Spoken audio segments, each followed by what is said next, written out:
What's this, a new update on the forums? Let's check this out.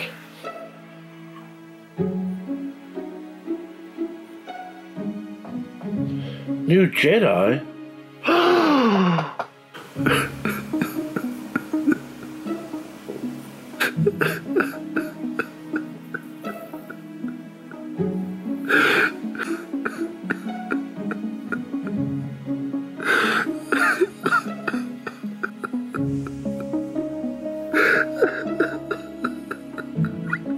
Finally!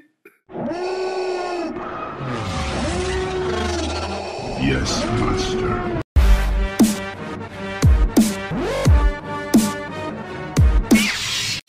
Okay, so what we want to discuss here is how do we prepare for the new incoming inbound Jedi that are going to be in this game here very shortly. And really, I'm sure a bunch of you are trying to figure out, which way should you go? Should you gear up Grandmaster Yoda and put Zetas on him? Is it Hermit Yoda that's the key? Is it going to be Ahsoka Tano? Is it going to be Eth Koth? Is it going to be Jedi Knight Guardian? I would bet money that it's not going to be Jedi Knight Guardian. And that's kind of what we're going to go over here today is what or do we need to prepare to get ready for the new inbound Jedi meta. Okay, and I have a couple of different thoughts about this, and my first gut instinct is going to say we already know the answer to this. If you look in your soul, okay, you already know, which way to go here, and it's because, listen, the Jedi that are going to be the best Jedi with the new Jedi that come into the game, or the Jedi that have been the best Jedi for the last couple of months, and go back to the last couple of years, to be honest with you. So let's take a look here at the best Jedi and see where they stack up, and if they're going to be a part of this new meta. Now, I think that personally, you have to consider Anakin or Ayla to be possible contenders for this meta. Now, the reason for that is because if the new Jedi end up being primarily support characters and or maybe tanks, which I doubt, I don't think we're seeing a tank out of those two, we're going to need attackers. And Jedi have a few attackers. The two that really come to mind when I'm thinking damage are Anakin and Ayla. Obviously, Ayla has a little bit of utility with her stuns and ability to call and assist, and Anakin is probably the hardest hitting Jedi that we have. Now, Anakin also does a very dangerous area of effect attack, and we're going to have to see how the synergy works with the new Jedi to see if it makes sense to have him on the squad whatsoever.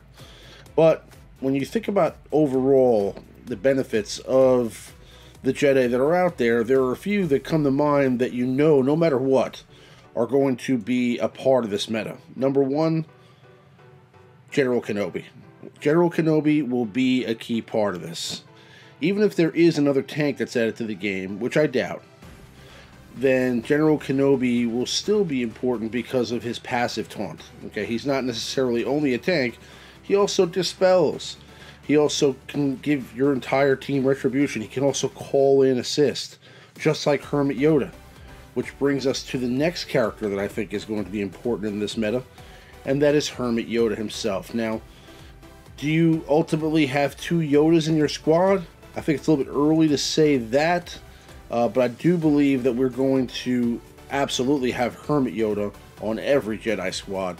And that's because, listen, he's basically the Meister out there.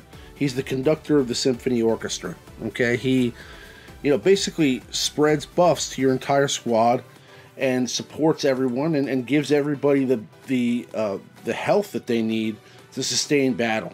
And really is your main protection against, some of these heavy Sith squads and, possibly, Rey Jedi training and Rex squads that are out there in Arena.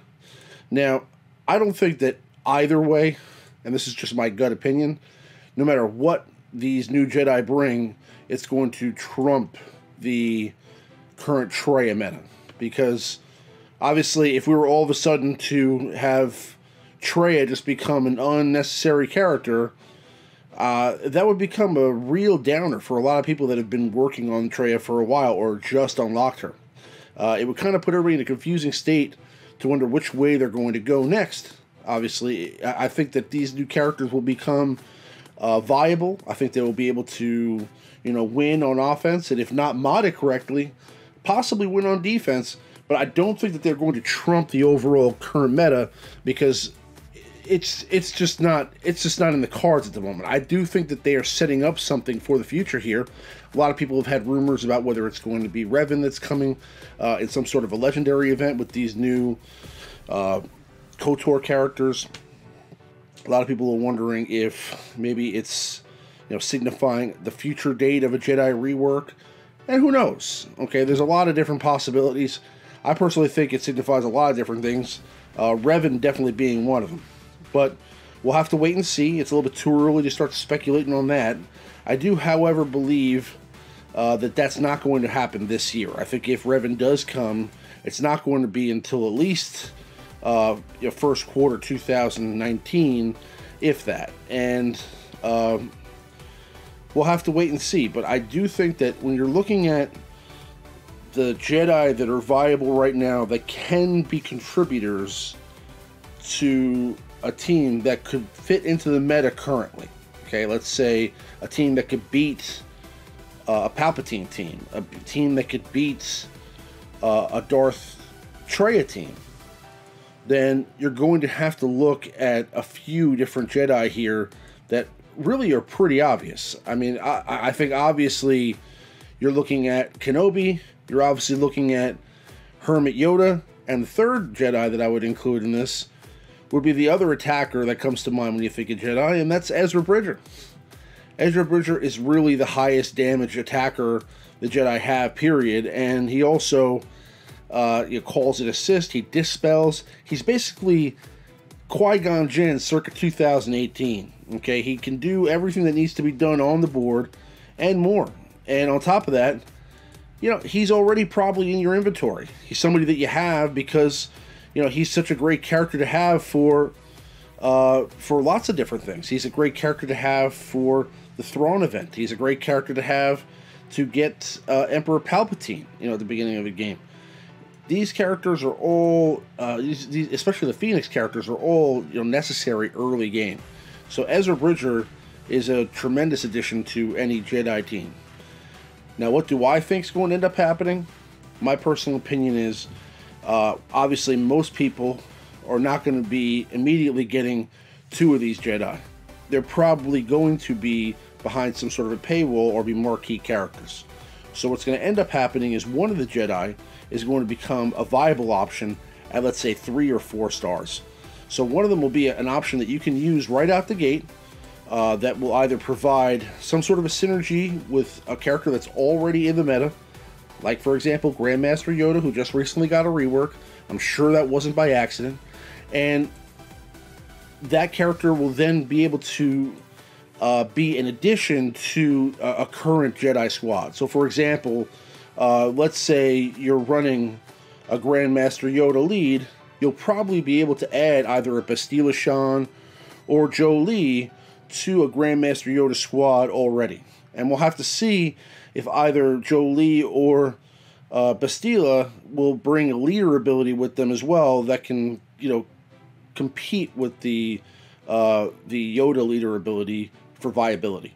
But in my opinion, what you have to look at is what you see already, and that's that Yoda is a good option. A lot of people have already put Zetas on Yoda and put gear into Yoda, so you're going to probably start off there and maybe eventually lead up to another option later on. But you're going to start off with Yoda as your primary leader. You're going to start off with Hermit Yoda on that squad.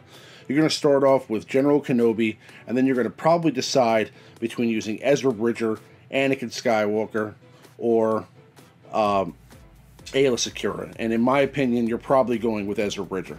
So really, that leaves just one slot available for either Bastila or Jolee, and I think that you're going to probably end up picking one of those characters, getting them to 3 or 4 stars, getting them to gear 11, investing the Zeta in that character if they have one, and then plugging them into an existing Jedi team and having fun with them.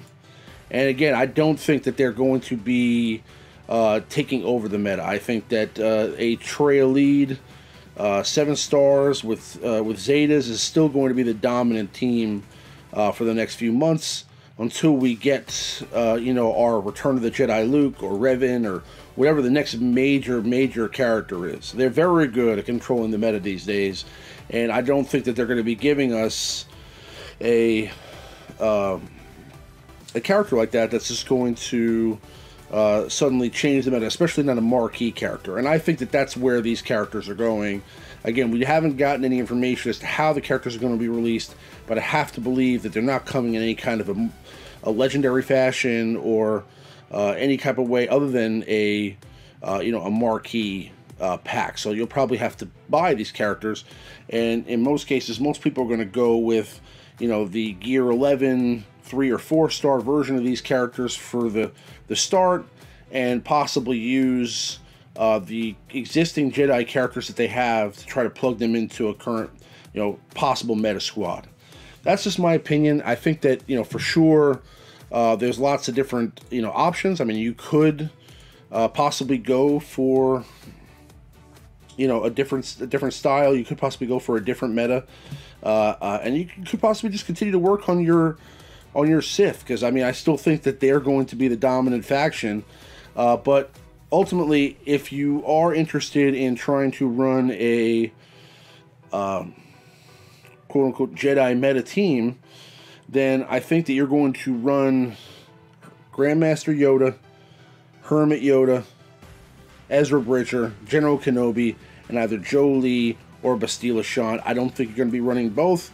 I don't think, majority of people are going to, have the ability to get both right away. You're going to probably pick one that is the best kit out of both of them, and then just decide, based upon either one, which one makes the most sense to try to build maybe a Grandmaster Yoda squad, or possibly a squad with another leader ability that we don't know about yet, if they come with leader abilities, in fact. So we'll have to wait and see, what happens when they become, options in the game. I think that's going to be happening very soon, so we have to look forward to that. And I'm also very excited by what these characters are actually signifying in the game, and what I think that means is going to be possibly the culling of Revan next year. But we'll have to wait and see for that as well. Overall, I think that there's a lot of exciting things happening here. Obviously, getting Grandmaster Yoda reworked, getting a bunch of new Jedi in the game. We haven't had any new Jedi since Ezra and Kanan, so this is a fantastic thing. And overall, we'll just have to wait and see how this works out. I don't think, though, as you can see here, that team is going to trump this Traya team. But either way, we'll have to wait and see what the kits look like. I'm excited to find out myself, and I'm sure you guys are as well. But we'll have to take it just one step at a time. Try out the kits when they come out, see if they're viable or not, and then obviously see which one makes the most sense, and we'll have to go from there. Every kit can add a different ability to the team to basically make that team more viable. I mean, we'll have to wait and see what kind of unique abilities they have. I mean, who knows? Maybe we could see some possible really interesting Jedi synergies here that we haven't seen in quite some time, and I'm looking forward to finding out for sure. But I hope you guys enjoyed the video. Again, I'm just gonna give you my thoughts here on this. If you guys like the video, please like and subscribe to the channel. I have more content coming. As soon as these characters are available, I will definitely be releasing videos on different squad compositions and ways that you can run them in Arena, so you guys will get a chance to check that out. But may the Force be with you guys, and I will see you on the next video. Whoop-pow. Yes, Master.